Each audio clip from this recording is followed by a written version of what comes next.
Please rise and salute the flag. I pledge allegiance to the flag of the United States of America and to the republic for which it stands, one nation, under God, indivisible, with liberty and justice for all.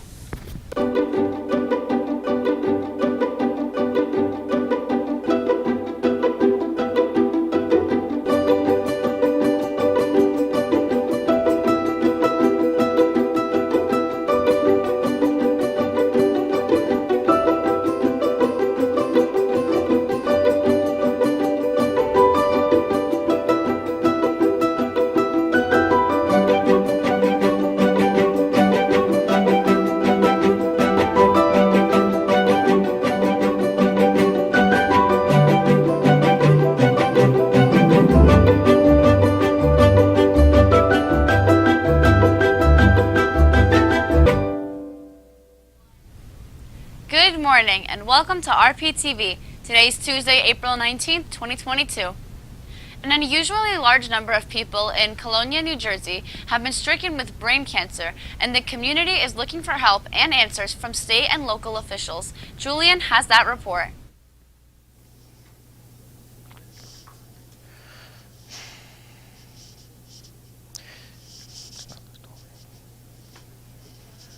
Please hold. That's not the story.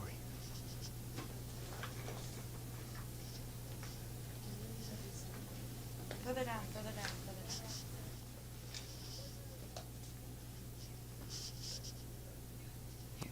down. No, that wasn't the story. In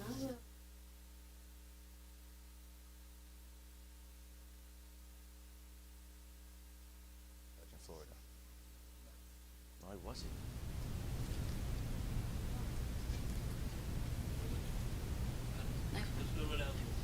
Now it's time for announcements.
In order to prevent youth violence, it's important to recognize the warning signs.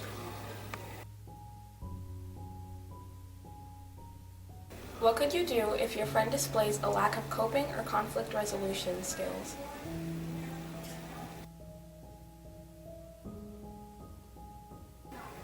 What would you do if if you witness someone making overt threats of violence in pictures, videos, or spoken or written words?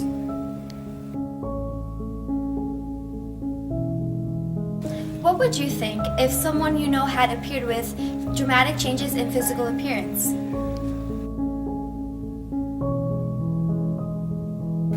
What if they displayed a lack of discipline and repeatedly failed to follow rules?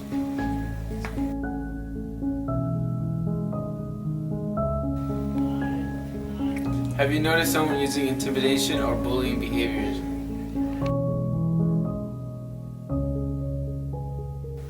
You will have to contact school officials or local law enforcement.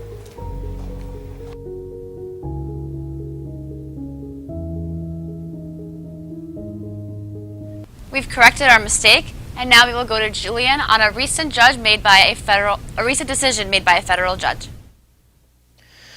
A federal judge in Florida recently voted the national mask mandate covering airplanes and other public transportations. The decision, made Monday by a district judge appointed back when Trump was president, also said the CDC failed to justify its decision and did not follow proper rulemaking. In the 59-page ruling, it stated the only remedy was to vacate the rule entirely because it would be impossible to end it for a limited group of people who objected to it in the lawsuit, and the limited remedy will be no remedy at all. The Justice Department didn't provide a comment when asked if it would appeal the ruling. This comes after the CDC extended the mask mandate on airplanes and public transportation on to May 3rd. Airlines argued that effective air filters on modern planes make transmission of the virus during a flight highly unlikely. Roselle Park continues to stand out as a town that works together for the sake of the environment and for the people. So let's go to Alana for the latest community news. The Borough of Roselle Park wants to get new residents to know their community and meet the leaders. A Meet the Borough event is to be held Saturday, April 23rd from 2 to 4 p.m. at the Cassano Community Center, located at 314 Chestnut Street. New residents will learn about resources and services that the borough offers. They will receive a free welcome package, talk to borough leaders, and get a tour of the Veterans Memorial Library and the Anthony Signorello Youth Center. There will also be refreshments and live music. This event is free and open to all residents. It's the 150th anniversary of Arbor Day in the borough of Roselle Park, and they are holding a celebration on Friday, April 29th, 2022. Festivities will begin at 10 a.m. at the Sherman Elementary School. The borough's Arbor Day ceremony is a fantastic event every year, Mayor Joe Signorello said. This year we will be planting a redbud tree and distributing 500 seedlings to everyone who attends. It's a great way to create environmental awareness here in Roselle Park. I encourage all residents to attend to get hands-on experience with tree planting. Neighbors will receive seedlings after the annual tree planting ceremony. This event is free to attend and open to all Roselle Park residents. Stay tuned, we will be right back. Hey, do you like video games? Do you like hang out with people who also like video games? Hi, I'm John Gamer, and I have just the club for you. Join the video game club. Unlike most clubs, the video game club is more of a casual type of setting. You don't have to join every single meeting every week and, get kicked out of it. You would just join whenever you like. So if you have something busy, it's perfectly fine. The video game club is on every Thursday, 3 p.m. to 4 p.m.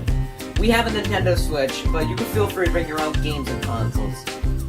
We're also starting esports with Smash Bros. For more information, talk to Mr. Williamson.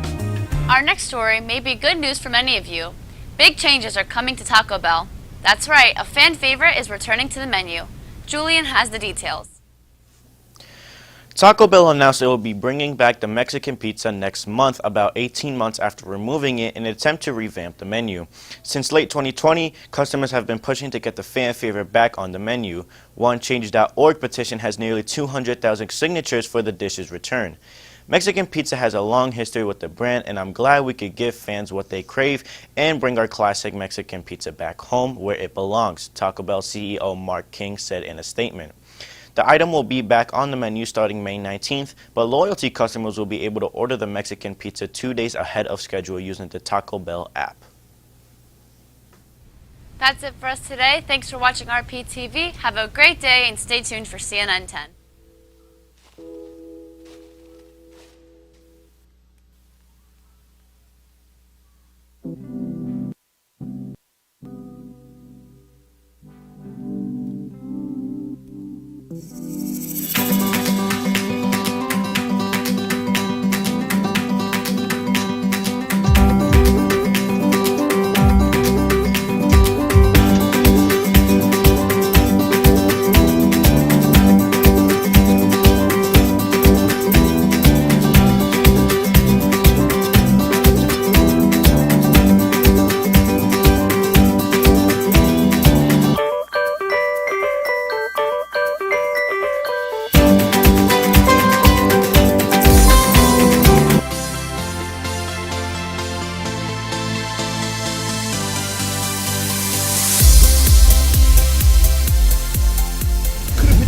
Conflict over the island of Taiwan spill over onto islands that are part of Japan? That is the question we're exploring first on today's show. I'm Carl Azus. Thank you for watching. Taiwan is located about 100 miles east of mainland China, and the governments of those two places have been at odds for decades. When China's Communist Party won a civil war in the 1940s, the nation's previous government was forced to flee to Taiwan. Today, the island sees itself as an independent democracy. China sees it as part of the mainland and therefore subject to China's communist government. So the two sides have an ongoing dispute. They are not at war at this point.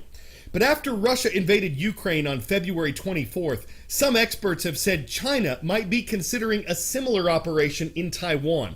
No one knows for sure if that's going to happen, but there has been a lot of political and military activity around the island. A group of U.S. lawmakers recently visited Taiwan for a show of support for it. China called that trip provocative and responded by holding military drills near the island with ships, bombers, and fighter planes. So what does this have to do with Japan? Well, like the US, Japan supports Taiwan. It does not want China's government to take over the island, and Japan doesn't like what it sees when it comes to Chinese military patrols. 20 years ago, the Japanese government says it counted fewer than 20 Chinese warships sailing near Japanese islands. Last year, that number jumped to more than 70. And the Japanese who live on their country's westernmost islands are much closer to Taiwan than Tokyo, the Japanese capital. So they're deeply concerned about what could happen if China makes a move against Taiwan. For the past 25 years, Kazushi Kinjo has made a living fishing the waters surrounding Japan's Nansei Islands. That includes the uninhabited group of islands known as the Senkakus in Japan and Diaoyu in China. When he started, Kinjo says he never saw Chinese ships, but in the last few years... You can see it in the video. The bow of one of their ships was pointed straight at us, and they were chasing us. Dangerous encounters, specifically around the contested Senkaku Islands, that Kinjo says are guaranteed. I don't know for sure, but I also saw what looked like cannons. Looking back, they definitely could have shot at us if they'd wanted to. I felt that fear. In response to CNN, China's Ministry of Foreign Affairs says it's carrying out law enforcement duties in its territory. But it's not just the Chinese Coast Guard trolling these contested waters. Japanese and senior U.S. defense officials say Chinese warships are routinely patrolling Japanese territorial waters in the waters near Taiwan. And according to one of the men in charge with defending Japan, that increased activity isn't limited to the sea. From where I'm walking on the shores of Japan's Yonaguni Island, the east coast of Taiwan is only 110 kilometers away. It's so close that on a clear day, you can actually see it. It's this stretch of water. It's been viewed as a potential battleground if China invades Taiwan. It's that close proximity that has Japanese officials claiming Taiwan's peace and stability is directly connected to Japan's. A security threat amplified by the ongoing nuclear threat posed by North Korea, and a growing fear that China may try to take control of land the Japanese government claims is inherently theirs. Japan's territorial sovereignty extends to the Nansei Islands, and I'm afraid that may be infringed in the future. It's for those reasons that General Yoshihide Yoshida says defending the Nansei Islands is a top priority. The Nansei Islands consist of these 198 islands. Since 2016, in a clear departure from Japan's post-World War II pacifism, Japan's self-defense force has increased its footprint, building bases on Amami Oshima, Miyakojima, and Yonaguni. Ishigaki is next. How confident are you in Japan's ability to defend itself? We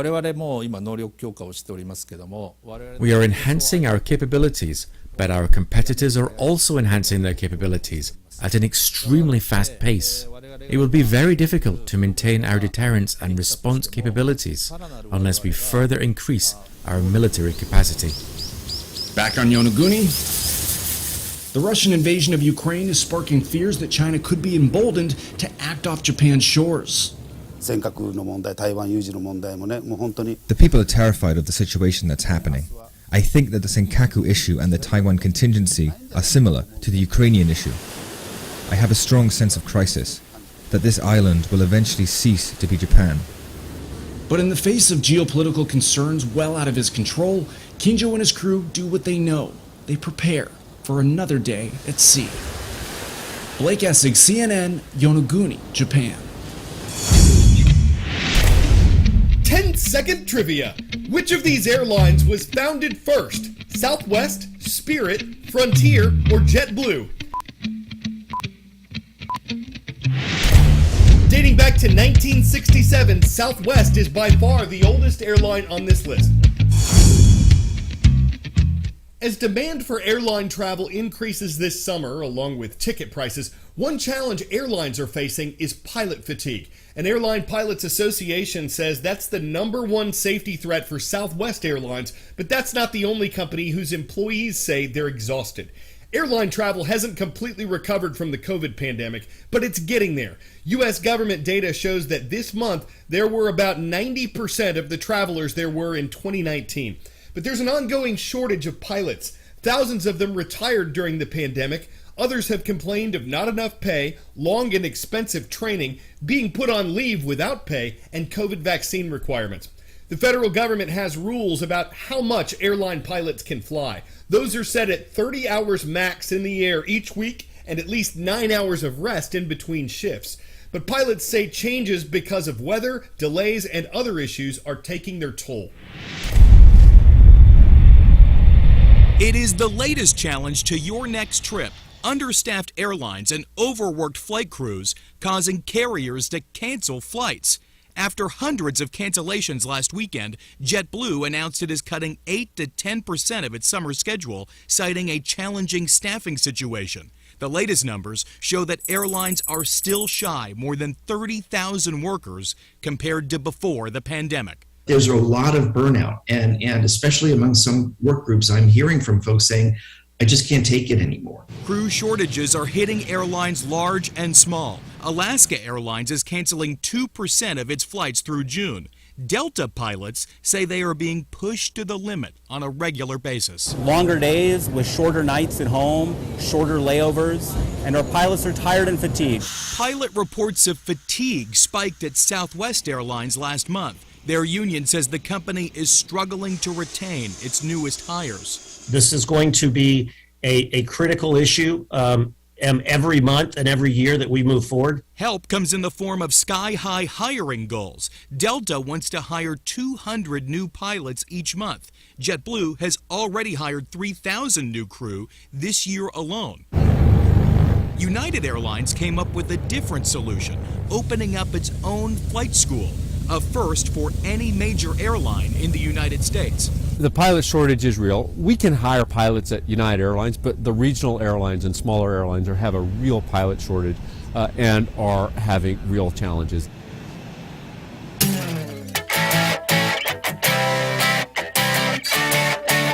For 10 out of 10, Toby Keith is the oldest dog in the world. That's not a knock on the country singer. Toby Keith is also the name of a Chihuahua, this Chihuahua, which Guinness World Records says is the oldest canine alive.